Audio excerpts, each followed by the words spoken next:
wanted a certain type of IEBC in place. And this is how they do it. Either you kill the referee before the election, or you kill the referee after the election, depending on what's my desired outcome. My desired outcome is that I want to win the election. Do I have an IEBC that is favorable to me?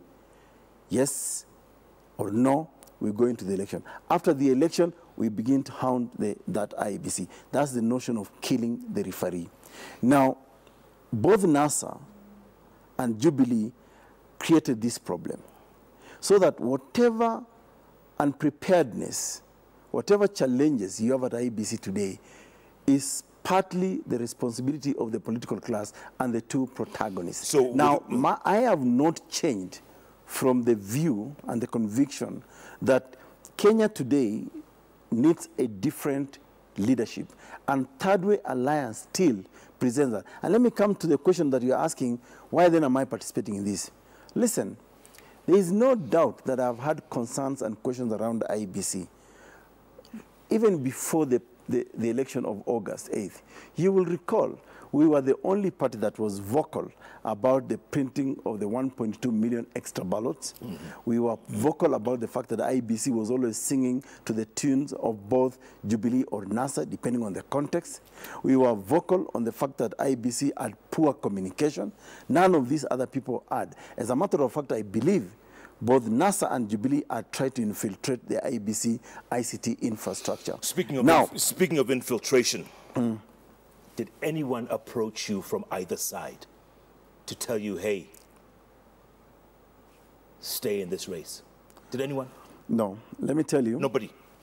On the contrary, I've been approached from one side that tells me you don't need to participate in this election. It's all in social media. It's not even secret. But this is the point. We cannot speculate or anticipate a bad election even before we go into it. We can question that the preparedness of IEBC, which is why my party and the leadership of Third Way Alliance, last Friday, when we had been cleared on the 11th of August, 11th of October to participate in this election, we sought an urgent meeting with the IEBC and we asked IEBC, now we've had problems with you. We would like you to walk us through the irregularities and the mitigating factors that you have put in place. They walked us through those issues orally, and we told them we want you to reduce them in writing. Because what I'm beginning to do, Jeff, I'm actually beginning to gather evidence. Or if IEBC commits any electoral irregularities again, I'll be in court with them. And I'm saying this with the conviction that Kenya must be able to move forward. Kenya needs this election. The political class cannot reduce themselves into an election court.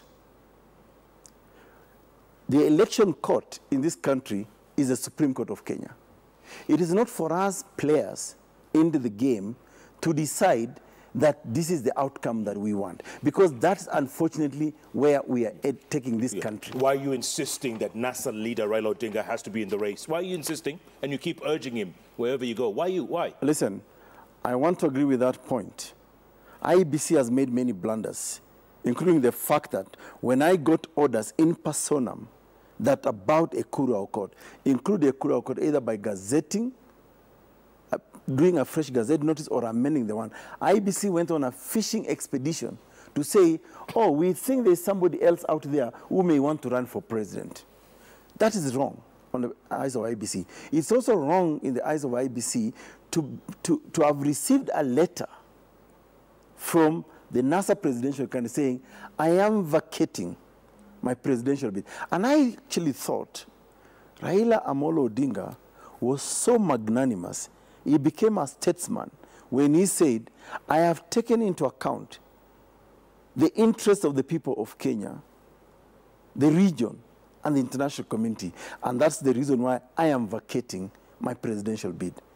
I thought it was foolhardy on the part of IEBC to insist Raila Amolo Odinga should be in the ballot paper.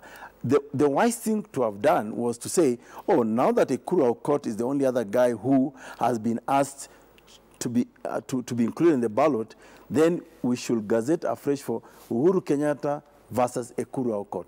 And I think the country could have moved forward. This indecisiveness on the part of IEBC is still what worries me. But you want Raila back in. You were saying that too.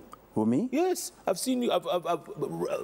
I've seen your quotes in the papers saying, "Raila, come back in. You need to be in the race." I've never said that. You haven't. What I said is this: if you remember our statement, I think last Saturday, we justified why Kenya needs this election now, because Jeff, I've just come from a tour of the Coast Province. I've been to Taveta, Mwatate, Voi, Ukunda, and Mombasa. Along the way, I've had a conversation with Kenyans. Kenyans are tired. Kenyans are tired because the economy right now is in shambles. Kenyans are tired because the nurses have been striking in the last 6 months and nobody's talking about it. Kenyans are tired because innocent Kenyans are being killed and dying because of political bickering. Kenyans are tired because there is uncertainty in this country going forward. No investor today can actually say, I want to come and invest in Kenya. And this is the reason why I think Kenya, and I do believe, Kenya is actually gravitating towards a third way. A third way because whatever you call the first or the second way have all failed this country. The problems we have today are the problems of political bickering between, I can say, two houses.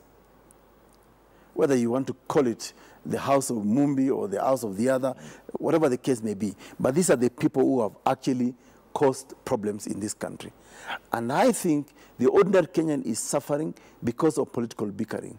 Like I said, there can never be any solution, and I'm a student of history right now, that can come out of political dialogue. I have heard people say, oh, let's have a political dialogue. Political dialogues in this country have never resolved anything. I can take you back memory lane. 1997, IPPG was a political dialogue. It resulted in the 2007-2008 post-election violence. Last year was a political dialogue. It resulted in the kind of IEBC we have to do that is being bashed left, center, and right. And by the way, Chebukati, I thought today he gave a brilliant statement. And I think he admitted that, there is a problem within IEBC, and that IEBC had actually been infiltrated by both coalitions of NASA and Jubilee. So the question that we're asking Kenyans, if we have to put this country on a balance of proportionality and say, let's weigh the interest of the country we call Kenya and the interest of the individual politicians, including myself, by the way, including myself, Jeff, I do not think that Kenya can move forward by not holding this election. Okay, let's face it. Ask the political class, the business community, and they will tell you the more we do not resolve this or do not end this election, the more they suffer and the more the economy suffers. All right, let's face it. You stand zero chance of winning in next Thursday's election. You stand zero chance. Jeff, I'm now used to you trying to put down people with... I'm not putting you down. I'm saying you have no chance. No, I'll tell you. You've done this so consistently. And I think for me, it seems to me you hold a script. Maybe you should be able to declare yourself a supporter of either NASA or Jubilee. I wouldn't do that, but I'm just telling you. Okay, I'm playing devil's advocate here. Why are you playing devil's advocate when you're supposed to be neutral? Okay, do you think you can win next Thursday's election? I do believe I can. Honestly? I do believe I can. Let me tell you, the people of Kenya today have a chance to retire at least one name that has been a pain in our politics. One of them, I think when they saw a camel on the race, I think bolted out and said that... you say you made Raila Odinga flee? He fled on his own admission. He wrote a letter. I mean, it's not me. And he displayed the letter saying that it's been received by IEBC. So he bolted out. So what I think the people of Kenya have, people of Kenya today have a chance to say the Odingaism and the Kenyattaism has really troubled this country politically for the longest time. And Ekuru Aukot has fought a gallant war. I went to the Supreme Court. The Supreme Court agreed with our submission that there were irregularities and illegalities. They tried to lock me out of it. I went to the High Court agreed with me. Now, if that's not resilience of a camel, What else is? So I can tell you for a fact that if the people of Kenya took into account their interests and what is in the best interest of this country, what is in the best interest of this country is to change the face of leadership of this country. And there cannot be a change of face in leadership of this country if we either elect Kenyatta or elect Odinga. And which is why, for me, any postponement to this election, because we are playing to the tunes of either Uhuru Kenyatta or Raila Odinga, is hurting this country. Like, look, for example, and this is why I have a problem with the IBC. Raila Odinga writes a letter and says, I do not want to participate in this again. I'm vacating. Why are you forcing him in? And then if you are not participating in this election, why then are you disrupting other players? You know, it's like, if I can say this in Kiswahili, ni kama mchezaji ambaye ameteguka mguu, amejitoa katika kiwanja, katika mpira, alafu anasema ati sasa wale wengine wasiendelee kucheza mpira sababu mimi nimeumia ama sababu nimejitoa. That's very funny. Okay, let me ask you this. Yeah. Do you think Raila Odinga miscalculated when he quit the race? I think, first of all, he got very wrong advice. And I will tell you this. I think we are at a stage in our country where we must be brutally honest with the political class. There are some individuals in this country who have a false sense of entitlement, that this country cannot be discussed without them, that no process in this country can take place without them. I am totally opposed to that. Because we, the political class, if I can include myself in that, we are just but a very, very tiny minority compared to about 45 million Kenyans. We are not even, we are a part of the 45 million Kenyans, but we are a very, very tiny, minute minority. So why is it that Kenya cannot move forward? Because somebody who is either disgruntled has to be involved. We don't have to. I mean, God forbid, and I don't wish anybody any bad thing. Supposing some individuals do not wake up tomorrow morning, should Kenya not move forward? It'll always move forward. Exactly. So I think for me, I mean, at the risk of sounding rather harsh, I think we have entertained a lot of mediocrity and, you know, idiocy in this country. And for me, I am perturbed, because I'm also a business person. I run a law firm in this country. And today I can tell you, business is so bad. Job opportunities are scarce. There's a lot of uncertainty. I just came back from, Coast. And I'll give an example. We went to Leopard. We went to 2 hotels. Leopard Beach Hotel, Resort. And I remember just having a conversation with the staff there. They said they used to have 400 employees. Now they have 200. And the tourists are actually packing their bags because they have to leave. That's a dent on our economy. Then we went to Travelers Beach, North Coast. And we met the management staff there. They told us today they are only doing 30% occupancy. That also means they have laid off a large number of staff. This is a dent on the economy. So when people talk about political settlement to free and fair election, in fact, I was almost laughing my head off yesterday when I heard one protagonist say, we can only have dialogue with one other candidate if it's about free and fair election. I thought, first of all, that's a wrong premise. Why would you have dialogue with me if we are competitors on free and fair election when we are not the referee? We should be able to have dialogue with the referee. I wish we could call for dialogue to talk about the state of the economy.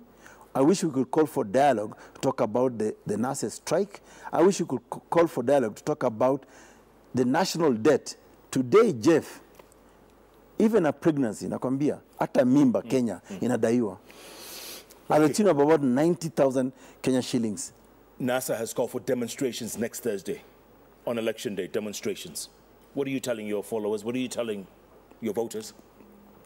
Listen, 26th of October presents a golden opportunity for Kenyans who truly love this country, who truly feel the pain of the uncertainty that we have today, to be able to move this country forward. It is NASA's right, constitutional right, to call for demonstration or whatever they want to do. But I hope they can keep them peaceful. I also do not agree with the brutal action of the police of killing demonstrators. That I do not agree. And in fact, the pattern seems to be growing that the killings is only happening in one part of the country. That continues to actually polarize us more as a country. And I think the conversation that we must have today as the political leadership in this country is what is in the best interest of Kenya. The leaders should be able to balance their own personal interest and what the country is going through. Unfortunately, Jeff, that is not happening. You have you were given 1 week to campaign, literally, maybe 10 days. Yeah. You're going to be able to do Listen, this country? Are you going to be able to? One thing I will tell you for a fact is that I'm happy a couple of my friends have come through to support my candidature. I'm receiving very generous donation from friends who think that we need to be out there and tell our story. I've been disadvantaged, yes.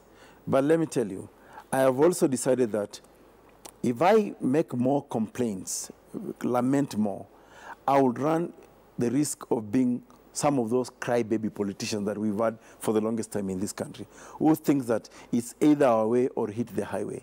They would rather sacrifice this country for their own self-interest. It's common knowledge, if Kenyans are listening to me, that I was disadvantaged. Myself and Emmanuel Nzai have been disadvantaged. And I hope they can take that into consideration as they turn up in large numbers on the 26th to punish the people who have caused us disadvantage. You said your friends have been very generous to you, right? Oh yeah, I've had friends making donations and ensuring that I'm out there. Any of those friends from Jubilee? Nope. No. It's just your friends? It's my friends. I'll keep it my friends. And if you don't deliver on the 26th, are you going to owe these friends, or are they just doing it out of the goodness of their hearts? Let me tell you, I mean, I'm actually moved that people, like I told you, Jeff, there was a gloom that was developing in this country just before the 11th of October, just before the judgment that I got, because the NASA presidential candidate had already withdrawn. And therefore, if I had been denied the opportunity to be in the ballot, it means IEBC could have probably declared President Uhuru Kenyatta president-elect the following day. And I think we could have seen a state of anarchy. So my candidature right now on the ballot has saved this country, because at least we can talk of competition. Yeah. You talked about the IEBC a while ago. Yes. You saw the interview with Dr. Rosalind Akombe. I watched that. Your thoughts? You know, because I asked her, and I'm sure you heard it, I said it was a little disingenuous of her at the last minute, a week to the elections, to bolt. Maybe let's say it this way. Perhaps in the future we should think about whether we should give a job to people with dual nationalities, people who have somewhere else to run to. Because when I watched that interview, whereas it is okay for Rosalind Akombe to have, revealed her concerns, but I think the timing of those concerns was very irresponsible. It seems to me Rosalind Akombe stringed the country along until a time when it was convenient to her to jump into our next country, and I think she has left a state of uncertainty in this country. And plus, I thought her statement was also indicting on a leadership of one coalition, because she cited certain counties which are the strongholds of one coalition. And these are the counties where IEBC staff are being intimidated. So, in fact, for me, I feel our statement was the timeliness of our statement was a bit irresponsible. For me, it was convenient to ourselves as opposed to the country Kenya. And right now, she has exacerbated the concerns that people had about IEBC. Last week, Jeff, on Friday, when we went to see IEBC, we actually asked him this question. I asked Chebukati and the commissioners who were there, are you divided? And what is the assurance that you're giving Kenyans that you're together? They scattered around that question, and giving credit to Chairman Chebukati, he actually said that, Ekuru, we have a problem. And the problem is this. We discuss the issues here. Even before we leave this room, they are leaked out.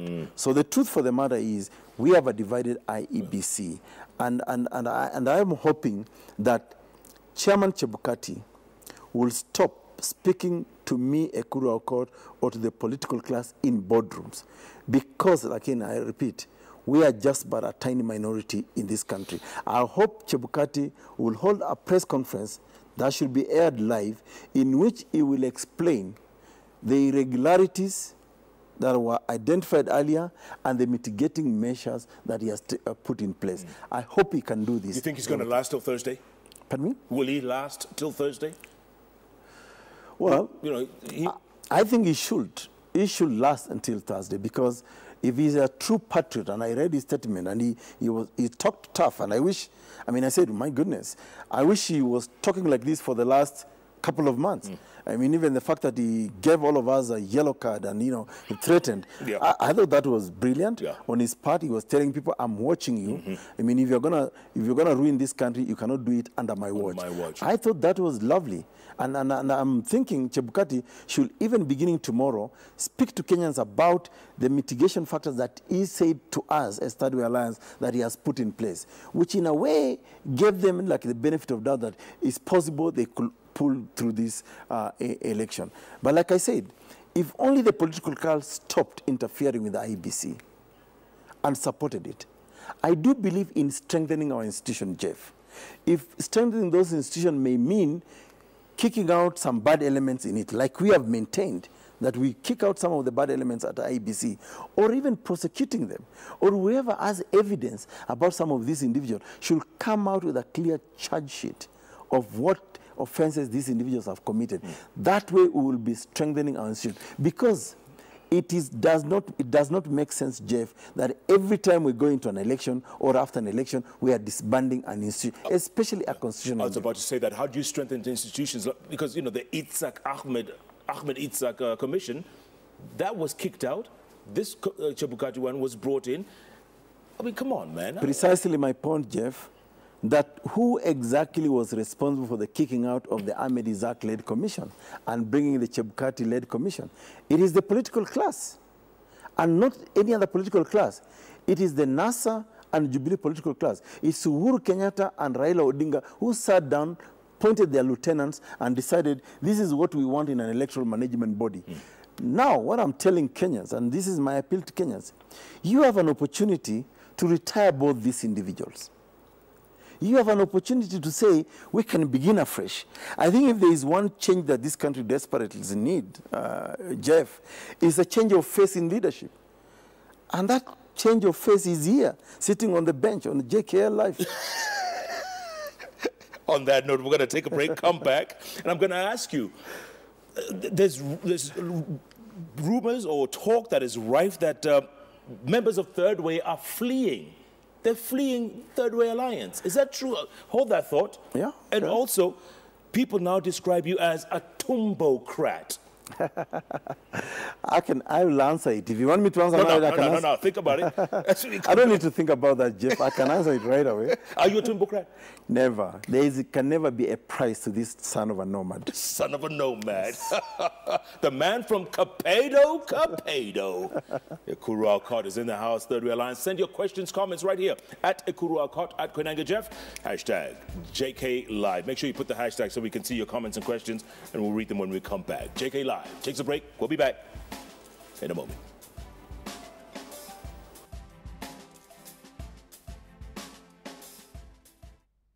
You're watching JKL, brought to you by Telkom, moving with you. Celebrating our heritage, we are stepping into a bold new future. Join us. Telkom, moving with you.